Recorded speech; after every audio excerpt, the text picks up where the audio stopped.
S channel ప్రేక్షకులకి నమస్కారం. ప్రజల ఆరోగ్య సమస్యలపై ఎస్ ఛానల్ ప్రజల్లో అవగాహన కలిగించేందుకు ఆరోగ్యమస్తు కార్యక్రమాన్ని మీ ముందుకు తీసుకువచ్చాం. వైద్య రంగంలో సాంకేతికత పెరుగుతోంది, అలాగే హాస్పిటల్స్ కూడా పెరుగుతున్నాయి, వైద్యులు పెరుగుతున్నారు. కానీ సగటు మనిషి మాత్రం సంపూర్ణ ఆరోగ్యవంతుడు కాలేకపోతున్నాడు. దీనికి కారణం జీవనశైలిలో మార్పులు, అనేక అంశాలు ఉన్నాయి. అయితే ఆరోగ్యవంతమైన జీవితం గడపటానికి తీసుకోవలసిన జాగ్రత్తలపై అవగాహన కలిగించేందుకు ఎస్ ఛానల్ ఆరోగ్యమస్తు ద్వారా చిన్నపిల్లల నుండి వయోవృద్ధుల వరకు వచ్చే వ్యాధుల పట్ల అవగాహన కల్పించటం, దానికి తగిన జాగ్రత్తలు తీసుకునేలా ఆరోగ్యమస్తు కార్యక్రమాన్ని మీ ముందుకు తీసుకువచ్చాం. దీనిలో భాగంగానే చిన్నపిల్లల్లో వచ్చే అనారోగ్య సమస్యలు, దాని నివారణకు తీసుకోవలసిన జాగ్రత్తలు అనే అంశం మీద మన పట్టణానికి చెందిన ప్రముఖ పిల్లల వైద్య నిపుణురాలు డాక్టర్ తనుజ గారు తెలియజేస్తారు. అయితే ఈ కార్యక్రమంలోకి వెళ్లే ముందు ముఖ్య అతిథిగా వచ్చిన పిల్లల వైద్య నిపుణురాలు డాక్టర్ తనుజ గారికి ఎస్ ఛానల్ తరపున, ప్రేక్షకుల తరపున హృదయపూర్వక స్వాగతం తెలియజేస్తున్నాం. నమస్తే మేడం. ఇప్పుడు దాదాపు 2 సంవత్సరాల నుండి కోవిడ్ వల్ల అనేక ఇబ్బందులు, అనేక కష్టాలు ప్రజలు చూశారు. మరి ఇటువంటి పరిస్థితుల్లో, ఈ 2 సంవత్సరాల్లో ఉన్నటువంటి పరిస్థితుల్లో పిల్లలకు సంబంధించి టీకాలు వేయించాలి. అయితే ఈ కోవిడ్ వల్ల తల్లిదండ్రులు తమ పిల్లల్ని రొటీన్గా సకాలంలో వైద్యశాలకు తీసుకెళ్ళలేని పరిస్థితి అవుతుంది. ఇటువంటి పరిస్థితుల్లో టీకాలు వేయించకపోతే పిల్లలకి ఏమైనా దోషాలు ఏమైనా ఏర్పడతాయా? ముందుగా ఎస్టీవీ ప్రేక్షకులకు నమస్కారం అండి. కోవిడ్ వల్ల ఈ 2 ఏళ్ళలో చాలా ఇబ్బందులు పడుతున్నారు పిల్లలు, తల్లిదండ్రులు అందరూను. ఫస్ట్ ఏంటంటే ముందుగా టీకాలు ఎక్కువ ఉండేది ఏంటంటే ఫస్ట్ ఇయర్ లోపల టీకాలు ఎక్కువ ఉంటాయి. తర్వాత ఫస్ట్ ఏంటంటే మనం పుట్టంగానే బీసీజీ, ఓపీవీ వేస్తాము. తర్వాత బీసీజీ 15 రోజులకు అట్లా వేస్తాము. తర్వాత 6వ వారం, 10వ వారం, 14వ వారం ఏంటంటే ఐపీవీ ఒకటి, హిబ్ వ్యాక్సిన్ అంటే హెగ్జాజిమ్ అంటే గవర్నమెంట్ లో దొరికేదైతే హిబ్, పెంటావాక్ అలా దొరుకుతాయి. రోటా వైరస్, నిమోకోకల్ వ్యాక్సిన్ అనేవి ఉంటాయి. ప్రైవేట్ లోకి వచ్చేటి కంపెనీస్ మారుతూ ఉంటాయి. హెగ్జాజిమ్ అని, ఈజీ6 అని అవన్నీ ఉంటాయి. అవి ఏంటంటే 6వ వారం, 10వ వారం, 14వ వారం వేస్తే ఏంటంటే పుట్టిన పిల్లలకి అంత ఇమ్యూనిటీ ఉండదు, తట్టుకోగలిగే శక్తి ఉండదు. ఇప్పుడు హిబ్ వ్యాక్సిన్ ఏం చేస్తుంది అంటే ఇన్ఫ్లుయెన్జా, మెనింజైటిస్ నుంచి రక్షిస్తుంది అనమాట. రోటా వైరస్ ఏంటంటే పుట్టినప్పుడు డయేరియాలు ఎక్కువ వస్తాయి, పిల్లలు తట్టుకోలేరు. అందుకని అది రోటా వైరస్ ఏంటంటే ఆ కాలంలో ఆ 14 వారాల లోపల వేస్తేనే వాళ్ళకి ఇమ్యూనిటీ వచ్చి తర్వాత కొంచెం ప్రివెన్షన్ అనేది ఉంటది. కొన్ని డిపెండ్స్ అపాన్ ఏజ్ ని బట్టి వ్యాక్సిన్స్ అనేది ఉంటది. ఫస్ట్ ఇయర్ లో పిల్లలు ఏంటంటే రోగ నిరోధక శక్తి అంత ఉండదు కాబట్టి వ్యాక్సిన్స్ వల్ల ప్రివెంట్ చేస్తాం. అదేంటంటే నెక్స్ట్ కాంప్లికేషన్స్ కి వెళ్లకుండా ప్రివెన్షన్ అనేది వ్యాక్సిన్స్ అండి. అది డిపెండ్స్ అపాన్ వేయించుకుంటే బెటర్ గా ప్రివెంట్ చేయొచ్చు మనం. అంటే ఇప్పుడు వేయించలేని పరిస్థితులు కొన్ని అంటే 1 నెల, 2 నెలలు, 3 నెలలు అయితే పర్లేదండి. మరి 6 నెలలు, సంవత్సరం అయితే ఆ వ్యాక్సిన్ ఆ ఏజ్ కి వేయించాల్సింది. కొన్ని ఉంటాయి. ప్రివెనర్ నిమోకోకల్ వ్యాక్సిన్ అంటే క్యాచ్అప్ షెడ్యూల్ అంటాం. అంటే చిన్నప్పుడు ఇప్పుడు ఆ 14 వారాలకు చాలా మందికి తెలియదు ప్రివెనర్ వ్యాక్సినేషన్ అనేది. మన దగ్గరకు వచ్చినప్పుడు ఏంటంటే వేయించుకోలేదా అంటే వేయించుకోలేదంటే అప్పటికప్పుడు వేస్తాము. అవి కొన్ని వ్యాక్సిన్స్ అనేది ఉంటాయి అన్నమాట. ఎట్లా వేయాలి ఏంటి అనేది depends upon age, depends upon the time. ఇప్పుడు వేయించకపోతే ఎలాంటి దుష్పరిణామాలు భవిష్యత్తులో పిల్లలకి అంటే ఫస్ట్ వ్యాక్సిన్ అట్లీస్ట్ కొన్ని డోసెస్ ఉంటాయండి. ఒక డోస్ ఉంటది, 1, 2, 3 డోసులు ఉంటాయి. హలో మేడం, ఎక్కడి నుంచి మేడం? డాక్టర్ గారు ఉన్నారు, తనుజ గారు. చెప్పండి, మీ సమస్య చెప్పండి. చెప్పండి అమ్మా. ఓకే. అయితే ఫస్ట్ డే చూసినప్పుడే హార్ట్లో వాల్ ఏదో బ్లాక్ అయింది అన్నట్టు చెప్పారంట. ఓకే. సిజేరియన్ చేయాల్సిందే, లేదంటే నమ్మకాలు లేవు, 2 months అని. ఓకే. అయితే వెంటనే చేయాలి అన్నారు. సరే అని చెప్పి గుంటూరు షిఫ్ట్ చేశారు. గుంటూరులో అక్కడ ఎవరు పట్టించుకోవాలని ప్రైవేట్ హాస్పిటల్ తీసుకెళ్లారు. ఓకే. తీసుకెళ్తే 1 డే పుట్టినరోజు మాత్రం బాక్స్ లో పెట్టారు. కానీ ఇంత చిన్న బేబీ కదా చేయకూడదు ఇప్పుడు ఏమని చెప్పి మళ్ళీ ఇచ్చేసారు. 2D echo చేశారమ్మా. కానీ బాబు మాత్రం చాలా హెల్దీగానే ఉన్నాడు. లోపల ఉన్న ప్రాబ్లం బయటకైతే అసలు మాకేం తెలియదు కూడా తెలియగానే ఉన్నాడు. కాదమ్మా, ఫీడింగ్ ఇచ్చేటప్పుడు ఏమన్నా పాలు తాగేటప్పుడు ఇబ్బంది పడుతున్నాడా?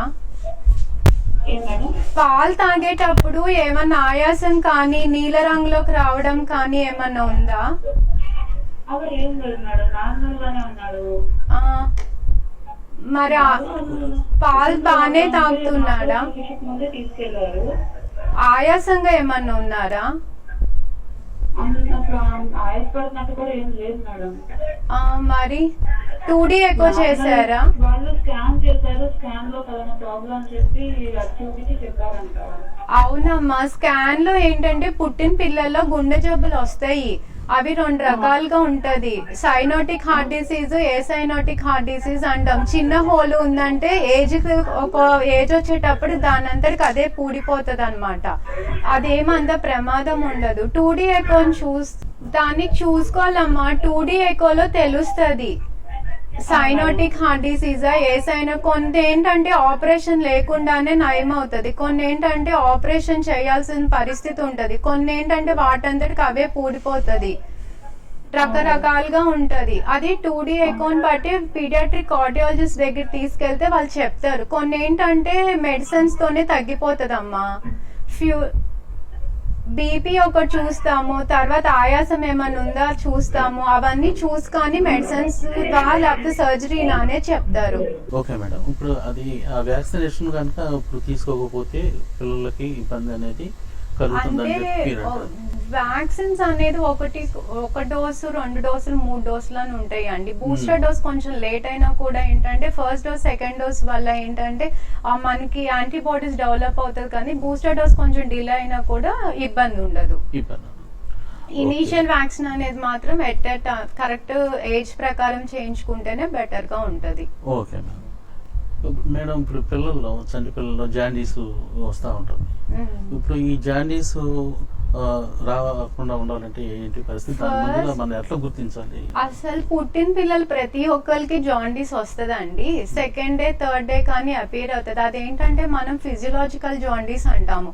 ఫిజియలాజికల్ జాండీస్ ఏంటంటే 3rd to 5th డే లోపల వచ్చేదాన్ని ఫిజియలాజికల్ జాండీస్ అంటాం. పాథలాజికల్ జాండీస్ అనేది ఉంటది. అంటే లోపల మనకి ఏమైనా ఇన్ఫెక్షన్ ఉన్నా ఏమన్నా ఇబ్బంది ఉన్నా కూడా ఏంటంటే బెలిరూబిన్ ఎక్కువ అవుతుంది అనమాట. తర్వాత బ్రెస్ట్ ఫీడింగ్ జాండీస్ అంటాము. బ్రెస్ట్ ఫీడింగ్ అంటే తల్లిపాలు ఇచ్చిన తర్వాత కొంతమందికి జాండీస్ అపియర్ అవుతుంది. తల్లిపాలు ఇవ్వకపోయినా కూడా డీహైడ్రేషన్ వల్ల కూడా జాండీస్ వస్తుంది. దాన్ని డీహైడ్రేషన్ జాండీస్. ఫస్ట్ ఇవ్వాల్సింది ఏంటి అంటే తల్లి పాలు ఇవ్వాలి. జాండీస్ అంటే జాండీస్ రాగానే తల్లిపాలు ఇవ్వకూడదు, లైట్ల కింద పెట్టాలని అవన్నీ అవగాహన కొంతమంది చాలా వస్తూ ఉంటది. ఏదైనా కూడా జాండీస్ వస్తే తల్లిపాలు ఇవ్వడం మంచిది. జాండీస్ పిల్లల తల్లిపాలు ఇచ్చే దానిలో చెప్తున్నారు మేడం. అసలు డెలివరీ అవ్వగానే తల్లిపాలు అనేది వితిన్ ½ an hour ఇవ్వాలండి. నార్మల్ డెలివరీ అయిన మదర్ అయితే, సిజేరియన్ అయితే మదర్ అయితే కొంచెం వాళ్ళు 2-3 hours తర్వాత డిలే అయినా పర్లేదు. ఇనీషియల్ గా ఏంటంటే డీహైడ్రేషన్ వల్ల కూడా జాండీస్ వస్తుంది. అదేంటంటే మనం ఫీడింగ్ ఇస్తా ఉంటే యూరిన్ ద్వారా ఆ డీహైడ్రేషన్ రికవరీ అయిపోయి యూరిన్ ద్వారా బిలిరూబిన్ వెళ్ళిపోయి ఇదవుతుంది. కొంతమందికి ఏంటంటే బ్రెస్ట్ ఫీడింగ్స్ వల్ల కూడా జాండీస్, దాని బ్రెస్ట్ ఫీడింగ్ జాండీస్ అంటాం. అవి అప్ టు 20 days 25 days దాకా ఉంటది. అవన్నీ ఏం ఓన్లీ పెథలాజికల్ జాండీసే ఒక్కొక్కసారి ఏంటంటే పిల్లల్లో ఇబ్బంది పెడతాయి. అది రేర్ గా ఉంటది. ఇన్ఫెక్షన్ వల్ల పెథలాజికల్ జాండీస్ ఉంటది. అదేంటంటే కొన్ని ఇన్వెస్టిగేషన్స్ బేస్ చేసుకొని ఏమన్నా ఉంటే దానికి ట్రీట్మెంట్ అయితే అది కూడాను. ఒక్కొక్కసారి జాండీస్ కూడా డిలే చేసి బిలిరూబిన్ ఎక్కువైపోయి కెర్నిక్టరస్ అని వస్తుంది. బ్రెయిన్ లోకి వెళ్ళి సీజర్స్ వచ్చి ప్రమాదం ఉంటది. ఇంకోటి ఏంటంటే mother father blood group incompatibility వల్ల కూడా వస్తుంది. అదేంటంటే RH ఇన్కంపాటిబిలిటీ అంటాము. తల్లిది తండ్రిది ఈ వేరు అయినప్పుడు బేబీకి తల్లిది కాకుండా తండ్రిది నెగిటివ్ వచ్చినప్పుడు ఏంటంటే RH ఇన్కంపాటిబిలిటీ అంటాము. దాంట్లో ఏంటంటే ఫస్ట్ బేబీ సేవ్ అయిపోతుంది, వాళ్ళకి జాండీస్ ఎక్కువ ఉంటది. సెకండ్ బేబీకి ప్లాన్ చేసుకునేటప్పుడు మదర్ కి ఇస్తారు ఇంజెక్షన్, సో సెకండ్ బేబీని కూడా సేవ్ చేయొచ్చు అన్నమాట. బ్లడ్ ట్రాన్స్ఫ్యూజన్ కొంతమందికి చేయాల్సి వస్తుంది, మరి కెర్నిక్టరస్ వచ్చిన బేబీకి బైలిరూబిన్ ఎక్కువ ఉంటున్నప్పుడు బ్లడ్ ట్రాన్స్ఫ్యూజన్ చేస్తే సరిపోతుంది. కొంతమంది పిల్లల్లో కడుపు నొప్పి కూడా అదే టైంలో వస్తుంది అంటున్నారు, దానికి అంటే ఈవినింగ్ కోలిక్ అనేది కామన్ అండి. ఫస్ట్ ఇయర్ బేబీలో ఏంటంటే ఈవినింగ్ 5 o'clock నుంచి ఎర్లీ మార్నింగ్ 5 o'clock దాకా పిల్లలు ఎక్కువ ఏడుస్తుంటారు, మేము నిద్రపోలేదని బేబీస్ ని తీసుకొని వస్తారు. అదేంటంటే ఈవినింగ్ కోలిక్ అని అంటాం మా భాషలో. అది ఎక్కువ ఏంటి అంటే సరిగ్గా పాలు తాగేటప్పుడు పిల్లలు ఎయిర్ వెళ్తుంది అనమాట. ఆ పాలు తాగినప్పుడు ఎయిర్ వెళ్ళడం వల్ల బర్పింగ్ అంటాము, అంటే త్రేపు తాగిచ్చిన తర్వాత రేపు రావాలి పిల్లల్లో. అది రానికుండా పడుకోబెట్టినప్పుడు ఏమవుతుంది అంటే వాళ్ళకి నెక్స్ట్ కడుపు నొప్పి వస్తుంది అనమాట. ఒకే రూమ్ లో బేబీస్ ని కూడా ఉంచకూడదండి, షిఫ్టింగ్ ఆఫ్ ప్లేస్ ఉండాలి. బేబీస్ ని ఒకే రూమ్ లో ఉండనీయకుండా కొంచెం అటు ఇటు ఉంటా ఉంటే అదొకటి. ఫ్రెష్ ఎయిర్ వల్ల కూడా పిల్లలకి ఈవినింగ్ కోలిక్ తగ్గుతుంది అనేది చూసాం. ఏడుస్తూ ఉంటారు, దానికి కారణం కూడా ఇదే. ఈవినింగ్ కోలిక్ అని అంటాము. దానికి ఏంటంటే అసలు ఫ్రెష్ ఎయిర్ అనేది కొన్ని కంట్రీస్ లో అయితే అసలు బేబీని ఫ్రెష్ ఎయిర్ లోకి తీసుకెళ్ళంగానే కడుపు నొప్పి తగ్గిపోయింది అనుకొని కూడా చూస్తాం అనమాట. దానికి ఏమి ఉండదండి, చిన్న సిరప్ ఇస్తాము, తగ్గిపోతుంది అనమాట. తేపించడం అనేది అన్నిటికన్నా పాలు తాగిన తర్వాత ఇంపార్టెంట్. బర్పింగ్ అనేది చాలా ఇంపార్టెంట్ పిల్లల్లో. ఓకే మేడం, ఇప్పుడు పిల్లల్లో వయసు తగ్గ బరువు లేకపోతే బరువు తగ్గింది అంటారు, ఏం చేయాలి దానికి? ఫెయిల్యూర్ టు థ్రైవ్ అంటాము. ఫెయిల్యూర్ టు థ్రైవ్ ఏంటంటే మల్టీ ఫ్యాక్టోరియల్ అండి, అది ఒక దాంట్లో కాదు తీసుకునేది. ఫస్ట్ ఏంటంటే సరైన పోషకాహారం, పిల్లల ఎదుగుదలలో పోషకాహారం లోపం వల్ల కూడా వెయిట్ చూడలేమన్నమాట. తర్వాత ఏమైనా ఇన్ఫెక్షన్స్, క్రానిక్ ఇన్ఫెక్షన్స్ ఉన్నప్పుడు చూసుకుంటాము.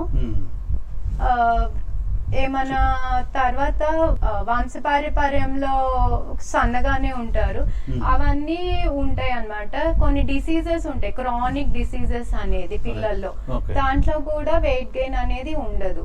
ఫస్ట్ లో మనం చూడాల్సింది ఏంటంటే పిల్లలు సరిగైన పోషకాహారం తింటున్నారా లేదా అని చూసుకుంటాము. క్యాలరీ డెఫిసిట్ అని ఉంటది, అంటే పిల్లలకి ఇంత క్యాలరీస్ కావాలి, బేబీ ఇంత తీసుకుంటుందా లేదా అని చూసుకుంటాము. అది ఏమన్నా లోపం ఉన్నప్పుడు కూడా అది సరి చేసుకోవాలి. లేదు ఏమన్నా ఇన్ఫెక్షన్స్ ఉన్నాయా, ఇప్పుడు టీబీ ఉంది, నిమోనియా ఉంది, వాటిలో ఏంటంటే ఎక్కువ ఇన్ఫెక్షన్స్ వల్ల కూడా వెయిట్ గెయిన్ ఉండదు. చిన్న పిల్లల్లో చూసుకుంటే క్రానిక్ ఫెయిల్యూర్ టు థ్రైవ్ లో ఏంటంటే యూటీఐ ఉంటది, డైపర్స్ వేస్తారు. ఆ డైపర్స్ వేసినప్పుడు ఏంటంటే రికరెంట్ యూటీఐ ఇన్ఫెక్షన్స్ వస్తుంది. యూటీఐ ఇన్ఫెక్షన్స్ ఉన్నప్పుడు ఏంటంటే వెయిట్ లాస్ ఉంటారు, weight gain, poor weight gain ఉంటది పిల్లల్లో అన్నమాట. తర్వాత ఇంకా చూసుకుంటే iron deficiency, protein mall energy nutrition అని ఉంటది. అవేంటంటే ప్రోటీన్ ఎక్కువ తినకుండా ఉండే పిల్లల్లో కూడా వెయిట్ గెయిన్ ఉండదు అన్నమాట. ఇవి మల్టీ ఫ్యాక్టోరియల్ ఉంటది. అంటే ఇప్పుడు పిల్లల్లో కూడా ఎక్కువ వాంతులు చేసుకుంటూ ఉంటారు మేడం, వాంతులు చేసుకోవడానికి గల కారణాలు ఏంటి? వాంతులు అనేది గ్యాస్ట్రైటిస్ రిఫ్లెక్స్ డిసీజ్ అని ఒకటి ఉంటది. చిన్నపిల్లల్లో కూడా గ్యాస్ట్రైటిస్ అనేది ఉంటది. తర్వాత ఏంటి అంటే వాళ్ళకి ఏమైనా ఇంటాలరెన్స్ ఉన్నా కూడా వామిటింగ్స్ అవుతుంది. తర్వాత మెటబాలిక్ ఇన్బార్న్ ఎర్రర్స్ అని అంటాము, దాంట్లో కూడా పిల్లలకి ఏంటంటే వాంతులు అవుతాయి. అవన్నీ రూల్ అవుట్ చేసుకోవాలి. కొంతమందికి ఏంటంటే జిఆర్డి అనేది ఒక ఏజ్ వచ్చిన తర్వాత దాని అంతటికి అదే వెయిట్ గెయిన్ బాగుంది అని పిల్లల్లో చూస్తాము, వాంతులను తీసుకొని వస్తారు, కానీ వెయిట్ గెయిన్ అయితే బాగుంటారు. అదేంటంటే అది నార్మల్ ఫినామినా అన్నమాట, అది ఏజ్ వచ్చే కొందుకు తగ్గుతుంది. కొంతమంది పిల్లల్లో ఒక 3 to 4 years వాళ్ళకి ఏంటంటే ఇష్టం లేని ఫుడ్ పెట్టినా కూడా వామిటింగ్స్ అవుతుంది.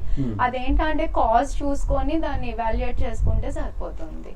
ఓకే మేడం, మరి ఇప్పుడు పిల్లలు ఎక్కువగా తినటం లేదని తల్లిదండ్రులు బాధపడుతూ ఉంటారు మేడం. పిల్లలు తినకపోవటానికి కారణం ఏంటనేది కూడా తల్లిదండ్రులు అర్థం కాని పరిస్థితి ఉంటుంది. ఏమన్నా దానికి మా సంబంధించి బుక్స్ లో ఏంటంటే 1 year to 5 years most common అండి, తినలేదు అనే వస్తారు అనేది. దానికి అప్పుడు ఎప్టైజర్స్ నిమిషం. కూడా అసలు ఫోన్ అవసరం కాల్. లేదు. హలో, డాక్టర్ గారు ఉన్నారు, మాట్లాడండి. అది బాబు 8 years బాబు. ఓకే, 8.5 ముద్దులు కడుపు నిండిపోయింది. కడుపు కొంచెం తినంగానే నిండిపోయిందని అంటున్నాడా? అవును అవును మేడం. ఓకే, ఫస్ట్ నుంచి అంటున్నాడా, ఈ మధ్య అంటున్నాడా? ఇప్పుడు 20 ఉన్నారు వెయిట్ మేడం. ఓకే, పుట్టినప్పుడు ఎంత ఉన్నాడు? 2.5 kgs ఉన్నట్టు madam. Okay, 8 years 8 years. Okay, 4th class చదువుతున్నాడు మేడం. ఓకే, తనకి ఇష్టమైన ఫుడ్ బాగానే తింటాడా, లేకపోతే మీరు పెట్టిన ఫుడ్ అలా అంటున్నాడా? లేదండి, ఏ తిన్నా అలాగే అంటున్నాడు. ఓకే, ఇప్పుడు దాకా ఏం సిరప్స్ వాడలేదా? తినిన తర్వాత ఏమన్నా కడుపు ఉబ్బరం వస్తుందా? అలా ఏం లేదండి. ఏం లేదా? తినంగానే ఏమన్నా మోషన్కి వెళ్ళాలని అనిపిస్తుందా? ఆ రోజుకి 2 times వెళ్తాడు. ఓకే, తినంగానే కడుపు నొప్పి ఇంకా ఏమన్నా అంటున్నాడా? లేదండి, మోషన్కి వెళ్ళేటప్పుడు మాత్రం కడుపులో నొప్పి అంటాడు. ఓకే, ఏమన్నా చిన్న చిన్న ఎంట్రోఫ్లోరా కానీ అలాంటి ఏమన్నా ఇచ్చారమ్మా? లేదండి. ఓకే, మీరు ముందు డాక్టర్స్ దగ్గరికి ఎవరైనా వెళ్తే ఏమన్నారు? అది గ్యాస్ ప్రాబ్లం వల్ల లేకపోతే మామూలుగానండి? గ్యాస్ ప్రాబ్లం పిల్లల్లో ఏంటి అంటే ఉంటదమ్మా, అంటే కడుపు ఉబ్బరంగా అట్లా ఏమన్నా ఉంటే కనుక సిరప్స్ వాడితే సరిపోతుంది. లేకపోతే ఒక్కొక్కసారి ఇన్ఫెక్షన్ ఉంటది. ఆ ఇన్ఫెక్షన్ ఉన్నప్పుడు ఏంటంటే ఒక కోర్స్ ఆఫ్ మెడిసిన్స్ వాడినా కూడా ఇది ఉంటది. మోషన్ ఎగ్జామినేషన్ కూడా చేయించుకోవటం బెటర్. ఓకేనా? Okay madam, thanks madam. Okay, ఉండండి మేడం. Right madam. ఇప్పుడు ఈ సీజనల్ వ్యాధులు అనేది ఎక్కువగా పిల్లలు సైతం ఫోన్ కాల్ వస్తున్నాడు. హలో హలో, డాక్టర్ గారు ఉన్నారు, మాట్లాడండి. హలో చెప్పండి అమ్మా. హలో సార్, నమస్తే అండి. మేడం గారితో మాట్లాడండి, డాక్టర్ గారితో మాట్లాడండి. నమస్తే మేడం. చెప్పండి అమ్మా. మా అమ్మాయికి మొన్న 3 రోజులు జ్వరం వచ్చిందండి. ఓకే, జ్వరం వచ్చిన కొంచెం తగ్గింది మేడం. తగ్గిన కాడ నుంచి ఏం తింటలేదండి. ఓకే, ఒట్టి జ్వరమేనా? అన్న ఏం వద్దంటుందండి బాగా. ఒట్టి జ్వరమేనా లేకపోతే కోల్డ్ కాఫ్ వామిటింగ్స్ ఏమైనా ఉన్నాయా? జలుబు దగ్గుంది మేడం, జలుబు లేదండి. ఓకే, వైరల్ ఫీవర్స్ లో పోస్ట్ వైరల్ లో కొంచెము ఎపిటైట్ తగ్గుతుందమ్మా. వాళ్ళకి ఏంటంటే తినాలని అనిపించదు. ఇలాంటప్పుడు ఏంటంటే ఎక్కువ సూప్స్ కానీ ఫ్లూయిడ్స్ కానీ ఎక్కువ ఇవ్వండి. మళ్ళీ ఎపిటైట్ నార్మల్ కి రావాలంటే కొన్ని డేస్ పడుతుంది. అది నార్మలే, పిల్లల్లో అనే కాదు ఎవరిలో అయినా అది నార్మల్ ఫినామినా. పర్లేదు, పద్దాకలు ఏదో ఒక జ్యూసెస్ కానీ లిక్విడ్స్ ఏదో ఒకటి ఇవ్వండి. వైరల్ ఫీవర్స్ వచ్చిన తర్వాత 14 days తర్వాత మళ్ళీ నార్మల్ కి వచ్చేస్తారు. Thanks madam. ఓకే ఓకే అండి. మేడం, ఇప్పుడు ఈ సీజనల్ వ్యాధుల్లో ముఖ్యమైనది ఈ పరిస్థితుల్లో ఇప్పుడు ఉన్నటువంటి డెంగ్యూ వ్యాధి అనేది అందరినీ భయపెడుతుంది. అసలు ఈ డెంగ్యూ వ్యాధి వల్ల ఎలాంటి ఇబ్బందులు ఉంటుంది, ఎంతవరకు ప్రమాదం అది? డెంగ్యూ అనేది ఫస్ట్ మస్కిటో బైట్ వల్ల వస్తుంది అనమాట. డెంగ్యూ వ్యాధి అనేది డెంగ్యూ నార్మల్ నుంచి సీరియస్ డెడ్ఫుల్ దాకా ఉంటుంది దాని కాంప్లికేషన్స్. ఫస్ట్ డెంగ్యూ ఫీవర్ మనము తేలిగ్గా తీసుకోవాలా అని అంటే అలా కాదు. డెంగ్యూలో షాక్ సిండ్రోమ్ దాకా వెళ్తుంది. డెంగ్యూ ఫీవర్లో ఏంటి అంటే ఫస్ట్ మనం జ్వరము, తర్వాత ఒళ్ళు నొప్పులు, ఈ సీజనల్లో వచ్చే అందరికీ ఇలానే వస్తుంది. వాంతులు అవుతుంది, తర్వాత కడుపుల నొప్పి అనేది వస్తారనమాట. టెస్ట్ చేస్తే దానికి ఏంటంటే NS1 IgM IgG అని ఉంటుంది. NS1 పాజిటివ్ వచ్చి IgM వస్తే డెంగ్యూ కింద తీసుకుంటాం అనమాట. డెంగ్యూలో ఏంటంటే ఫ్లూయిడ్స్ రీప్లేస్మెంట్ అనేది ఫస్ట్ ఇనీషియల్ ట్రీట్మెంట్. దానికి ఏంటంటే యాంటీబయాటిక్స్ ఇచ్చే అంత రోల్ ఏంటంటే సెకండరీ కాంప్లికేషన్స్ చూసుకొని మనం యాంటీబయాటిక్స్ ఇవ్వాలి లేదా అంటిల్ ఏంటంటే మనం ఫ్లూయిడ్ రీప్లేస్మెంట్ థెరపీయే డెంగ్యూకి ట్రీట్మెంట్, ఫస్ట్ లైన్ ట్రీట్మెంట్ అన్నమాట. దీనికి ఏంటంటే ఫస్ట్ మనం హైజీన్ గా ఉండాలి, ఇంటి పరిశుభ్రాలు అవన్నీ ఏంటంటే ఈ మస్కిటో రిప్లెన్స్ అనేది యూజ్ చేయాలి. దోమలు కుట్టనీయకుండా మన చుట్టూ వాతావరణం అంతా ఈ దోమల నివారణ అవేంటి ప్రతి ఒక్కళ్ళు చూసుకుంటే శుభ్రత వల్ల ఇలాంటి వైరల్ ఫీవర్స్ అనేది చాలా వరకు అరికట్టవచ్చు. వచ్చిన తర్వాత ఫీవర్స్ వచ్చిన తర్వాత డెంగ్యూ అని తెలుసుకున్న తర్వాత మనం ఎక్కువ ఫ్లూయిడ్స్ తీసుకుంటా ఉండాలి. తర్వాత అవి హోమ్ లో అయినా చూసుకోవచ్చు, లేదంటే ఒక్కొక్కసారి ఏంటంటే బ్లీడింగ్ మేనిఫెస్టేషన్స్ చూస్తాం అన్నమాట. చిగుల నుంచి రక్తము, చర్మం నుంచి రక్తము, యూరిన్కి వెళ్ళినప్పుడు రక్తము, మోషన్ నల్లగా రావడం అవన్నీ డెంగ్యూ సిమ్టమ్స్ అన్నమాట. అది కొంచెం ఆ సిమ్టమ్స్ మనకు కనిపించి హాస్పిటల్ అడ్మిషన్ అవ్వటం మంచిది. అది డిలే చేసామంటే ఏంటంటే డెంగ్యూ షాక్ సిండ్రోమ్ కానీ వెళ్తాము, అది రికవరీ అవటం కొంచెం ఇదవుతుంది.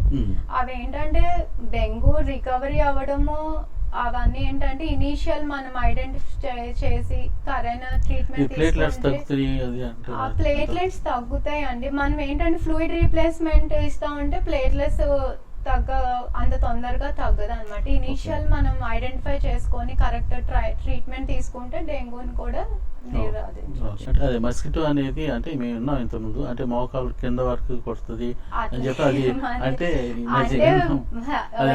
అదేంటంటే పగలు ఎక్కువగా ఉంటది. అదంటే ఎందుకంటే ఇంట్లో కూడా ఏంటంటే సన్లైట్ ఎక్కువ ఎక్స్పోజ్ అయ్యేటట్టు చూసుకోవాలి. డార్క్నెస్ ఉన్న ఇల్లులో ఎక్కువ ఇవి ఉంటాయి అనమాట. సో ఏంటంటే ఎయిర్ వచ్చే వెళ్ళేది సన్లైట్ ఉండేటట్టుగా చూసుకోవాలి, శుభ్రంగా ఉండాలి. వీళ్ళ మన చుట్టూ పరిసరాలు కూడా శుభ్రంగా ఉంచుకోవాలి, నీరు స్టాగ్నెంట్ గా ఉంచుకోకుండాను, మురికి వాడాలి, డ్రైనేజ్ సిస్టమ్ అవన్నీ నీట్ గా ఉంటే చాలా వరకు డెంగ్యూని కూడా ప్రివెంట్ చేయాలి. ఎక్కువగా జనరల్ గా మెడికల్ షాప్ దగ్గరికి వెళ్ళి టాబ్లెట్స్ తెచ్చుకుని వేసుకుని ఎక్కువ టైం తీసుకుంటారు. ఇట్లాంటి డెంగ్యూ వ్యాధి వచ్చిన వాళ్ళకి చెప్తారు. యాక్చువల్ గా అండి డెంగ్యూలో అసలు ఫీవర్ ఏంటంటే మనం పారాసిటమాల్ కన్నా ఎక్కువ ఏది యూజ్ చేయకూడదు. ఆ యూజ్ చేయడం వల్ల మనం డ్యామేజ్ చేసుకున్నట్టు అనమాట.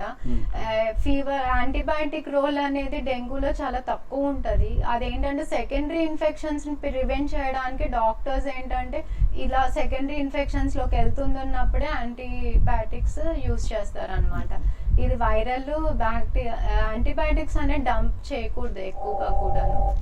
ఫోన్ కాల్ వచ్చింది. హలో మేడం చెప్పండి, డాక్టర్ గారు ఉన్నారు, మాట్లాడండి. ఫార్ములా మిల్క్ యూజ్ చేస్తున్నాము, వామిటింగ్స్ బాగా ఎక్కువ అవుతున్నాయి. ఫార్ములా మిల్క్ ఏం యూజ్ చేస్తున్నారమ్మా? లాక్టోజన్.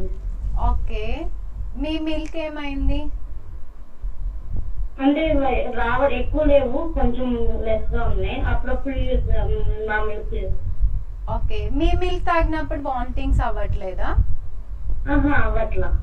ఓకే, ఒకటి ఏంటంటే లాక్టోజ్ ఇంటాలరెన్స్ అనేది ఉంటదమ్మా. అంటే లాక్టోజ్ తల్లిపాలు తాగినా కూడా వాంతులు అవుతాయి. ఓన్లీ లాక్టోజన్ అంటే ఏంటంటే మీ పాలు కొంచెం స్వీట్నెస్ ఉండి ఇది కొంచెం స్వీట్నెస్ తక్కువ ఉన్న పిల్లలు ఇష్టం లేకుండా వాంతులు చేసుకుంటారు. అది ఇంటాలరెన్స్ కింద అయితే తీసుకోలేమన్నమాట. అంటే పిల్లలు మీ పాలు అలవాటు అయ్యి దీనివల్ల అనుకుంటున్నాను నేను.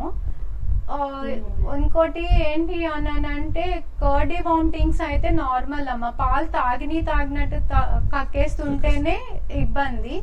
కొంచెం పెరుగుగా కక్కుతున్నారు అని అంటే కనుక దాన్ని అయితే ఏం ప్రమాదమేం కాదు. అంటే లెస్ దెన్ 3 times అయితే నార్మల్ అమ్మ. మోర్ దెన్ 3 times అయితే కనుక కొంచెం చూయించాలి, లేకపోతే అవసరం లేదు. అమ్మ సెర్లాక్ అనేది నేనైతే అడ్వైజ్ చేయను. సెర్లాక్ అనేది అసలు అవసరం లేదు. మన ఇండియన్ ఫార్ములా బెస్ట్ అన్నిటికన్నా. 6 months అన్నప్రాసన చేస్తారు కదా, అన్నప్రాసన అప్పుడు అది అయిపోయిన తర్వాత యూజ్ చేయొచ్చు, అన్నం పెట్టేయచ్చు. చంటి పిల్లవాడు సంపూర్ణ ఆరోగ్యంగా ఉన్నాడని తెలుసుకోవాలంటే ఏంటి మేడం దానికి సంబంధించి? సంపూర్ణంగా ఆరోగ్యంగా అంటే depends upon the visits of the patient అండి. ఇప్పుడు మనం ఏంటంటే ఫస్ట్ పుట్టినప్పుడు బరువు చూస్తాము, తర్వాత అయితే ఎగ్జాక్ట్ 3 monthsకి ఏంటంటే డబల్ ద వెయిట్ రావాలి. పుట్టినప్పుడు 3 kilos ఉంటే 3 months to 4 monthsకి వాళ్ళకి 6 kilos రావాలి. తర్వాత మళ్ళా చూసుకుంటాము 2 kilos రావాలి. అలా విజిట్స్ని బట్టి వీళ్ళు అడిక్వేట్ వెయిట్ గెయిన్ ఉందా లేదా అని చూసుకుంటాం. మన దగ్గరికి వచ్చినప్పుడు 2nd year 3rd year వచ్చినప్పుడు బిఫోర్ పుట్టినప్పుడు బర్త్ వెయిట్ ఉంది, ఇప్పుడు ఇంత ఉంది, డెఫిసిట్ ఎంత ఉంది అనేది చూసుకుంటాము. అంతేకాని హైట్ వెయిట్ వాళ్ళ యాక్టివిటీ. హలో హలో డాక్టర్ గారు చెప్పండి మేడం, మాట్లాడండి. నమస్తే మేడం, అది మేము కింద ఒక తోట నుంచి మాట్లాడుతున్నామండి. ఓకే. మా బాబుకి 3 years ఉంటాయి మేడం. ఓకే. అయితే ఫీవర్ వచ్చింది, టైఫాయిడ్. ఓకే. పాపకి డైట్ ఏమో ఇప్పుడులో ఏం పెట్టొద్దు అంటున్నారు మేడం, ఉత్తి పాలు బ్రెడ్ అట్లా ఏమంటున్నారు. ఓకే. అది ఎన్ని రోజులు అట్లా పెట్టాలి మేడం? అమ్మ అంటే ఏంటి అంటే ఎందుకు పెట్టొద్దు అంటున్నారంటే వాళ్ళ డైజెషన్ అనేది కొంచెం డిలే అవుతుంది మనకేమన్నా ఫీవర్స్ వచ్చినప్పుడు. అంతేకాని ఈజీగా డైజెస్ట్ అయ్యే పెట్టొచ్చు, అన్నం పెట్టదని అక్కర్లేదు. కర్డ్ రైస్ పెట్టొచ్చు, దాల్ రైస్ పెట్టొచ్చు, తొందరగా డైజెస్ట్ అయ్యే పెట్టండి. అంతేకాని ఎక్కువ డైజెస్ట్ అయ్యేది పెట్టకూడదు, టైం తీసుకునేది. అన్నీ పెట్టొచ్చు. ఫ్లూయిడ్స్ అన్ని ఇవ్వండి, జ్యూస్లు ఇవ్వండి, తర్వాత జావలు ఇవ్వండి, రాగి జావ, సగ్గుబియ్యం జావ ఇవన్నీ ఇవ్వండి. తక్కువ టైంలో డైజెస్ట్ ఇస్తే ఏంటంటే తొందరగా ఇది ఉంటది. అంతేకాని అసలు పెట్టకుండా మాత్రం ఉండకూడదు. అన్ని పెట్టండి. ఏ బుక్స్ లో పెట్టకూడదు అని లేదు, ఎక్సెప్ట్ ఎలర్జీ ఉన్న కొంతమందికి తప్పితే. యాంటీబయాటిక్ అనేది ఎంతవరకు వాడచ్చు మేడం? యాంటీబయాటిక్ అనేది వైరల్ ఫీవర్స్ లో యాంటీబయాటిక్ అంటారు. అది రోల్ అనేది ఏమీ లేదు. ఇప్పుడు బ్యాక్టీరియల్ వేరు, వైరల్ వేరండి. వైరల్ యాంటీబయాటిక్ అనేది నేనైతే ఇది చెయ్యను అన్నమాట. అది ఏమన్నా సెకండరీ ఇన్ఫెక్షన్స్ కి వెళ్తుంది అంటే కనుక, ఇప్పుడు ఫ్లూ తీసుకున్నాము, అది మేము ఇంకా ఎక్కువ అవుతుంది అన్నప్పుడు ఏంటంటే మనము సెకండరీ ఇన్ఫెక్షన్ ఇంకోటి ఇన్ఫెక్షన్ దీనివల్ల ఇంకోటి వస్తున్నప్పుడు మనం యూజ్ చేయాల్సిన పరిస్థితి ఉన్నప్పుడే యూజ్ చేయాలి. అంతేకాని ప్రతిసారి యాంటీబయాటిక్స్ తీసుకుంటే యాంటీబయాటిక్ రెసిస్టెన్స్ కొన్ని డిసీజెస్ కి వచ్చేసిందండి. నెక్స్ట్ న్యూయర్ యాంటీబయాటిక్స్ ఎంత వరకు అనేది కూడా చాలా ఇదిగా ఉంది. మరి మన ఇండియాలో ఎక్కువ డంపింగ్ ఆఫ్ యాంటీబయాటిక్స్ ఎక్కువ అయిపోయింది. అది చాలా పిల్లల భవిష్యత్తు చాలా ఇదవుతుంది అన్నమాట నెక్స్ట్ ఫ్యూచర్ లో. చాలా ప్రమాదం అవుతుంది. మనం రెసిస్టెన్స్ అనేది పెంచుకోవాలి. ప్రతిదానికి జలుబు కూడా యాంటీబయాటిక్ అంటున్నారు, అది చాలా హాస్యంగా ఉంటుంది నాకైతే. అంటే ఇమ్యూనిటీ దాన్ని కూడా మోస్ట్లీ ఏంటంటే అండి వైటమిన్ సి ఎక్కువ తీసుకుంటే రోగ నిరోధక శక్తి పెరుగుతుంది. ఫుడ్ చేంజ్ అనేది మనం ఫస్ట్ చిన్నపిల్లల నుంచి తీసుకొని రావాలండి. అడిక్వేట్ ఆఫ్ ఫ్లూయిడ్స్ తీసుకోవాలి, హైడ్రేట్ ఇవ్వాలి, అవన్నీ చేస్తూ ఉంటే చాలా. జలుబు వచ్చినప్పుడు ఏంటంటే మన వాళ్ళు కొబ్బరి నీళ్ళు ఇవ్వకూడదు, అది ఇవ్వకూడదు, నీళ్ళు ఎక్కువ తాగితే జలుబు ఎక్కువ అవుతుంది, ఇవన్నీ చూస్తున్నాము. అవి చాలా తప్పండి. హైడ్రేషన్ అన్నిటికన్నా ఫస్ట్ లైన్ ఆఫ్ ట్రీట్మెంట్. రోగానికి ఉపశమనం కలిగించడానికి వైద్యం అందించేవాడే వైద్యుడు. అయితే ఆయుష్కి వైద్యుడు అధిపతి కాదు. ప్రమాదాన్ని తప్పించేంత వరకే వైద్యులు ఉన్నదని డాక్టర్ తనుజ గారు కూడా అంటారు. అలాగే మన ఆరోగ్యం మన చేతుల్లోనే ఉంది అన్నది ప్రతి ఒక్కరూ గ్రహించాలని కూడా డాక్టర్ తనుజ గారు చెప్తున్నారు. మరి వివిధ అడిగిన సమస్యల మీద సూచనలు సలహాలు ఇవ్వటం కూడా జరిగింది. మరి ప్రేక్షకులు అడిగినటువంటి ప్రేక్షకులైనటువంటి ప్రశ్నలు ఇచ్చినటువంటి డాక్టర్ తనుజ గారికి మరోసారి ధన్యవాదాలు చెబుతూ మరో అంశంతో ఆరోగ్య మస్తులో కలుసుకుందాం. నమస్కారం.